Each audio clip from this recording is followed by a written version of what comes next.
IMF ने पाकिस्तान को दिया 2.3 मिलियन का लोन, तो उठने लगे सवाल कि आखिर भारत ने क्यों नहीं किया वोट। सरकारी आंकड़ों के मुताबिक बीते 35 सालों में पाकिस्तान को 28 बार आईएमएफ से फंडिंग मिल चुका है। फिर भी पाकिस्तान अपनी गरीबी और भुखमरी का मुखौटा पहने अब वापस से 2.3 मिलियन का लोन पा रहा है। तो आखिरकार भारत ने इसे क्यों नहीं रोका?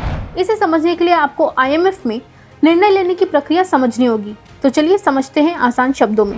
आईएमएफ की कार्यकारी बोर्ड में 25 निदेशक होते हैं जो 190 अलग अलग देशों या देशों के समूह का प्रतिनिधित्व करते हैं। जैसे कि भारत केवल अपना ही नहीं बल्कि भूटान और नेपाल को भी रिप्रेजेंट करता है। यहाँ वोट्स आईएमएफ कोटा के बेसिस पर किए जाते हैं, यानी कि एक देश एक वोट नहीं बल्कि देशों की आर्थिक स्थिति के अनुसार तय होते हैं। जैसे कि आप इस लिस्ट में देख सकते हैं, यूएस के पास 16.5%, चाइना के पास 6.1%, जापान के पास 6.2%, जर्मनी के पास 5.3% और भारत के पास केवल 2.7% वोट शेयर है। मतलब यूएसए यानी कि अमेरिका के पास सबसे बड़ा वोट शेयर है, जिससे भारत अकेले कोई डिसीजन इम्पैक्ट करने का पावर नहीं रखता।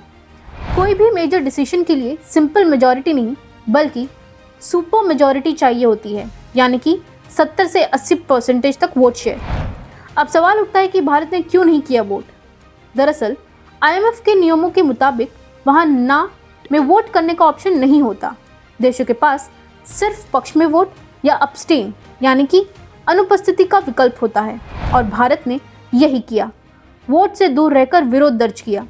भारत का संदेश साफ था, जो देश आतंक को पालते हैं उन्हें बिना शर्त फंडिंग देना अंतर्राष्ट्रीय प्रणाली की कमजोरी है।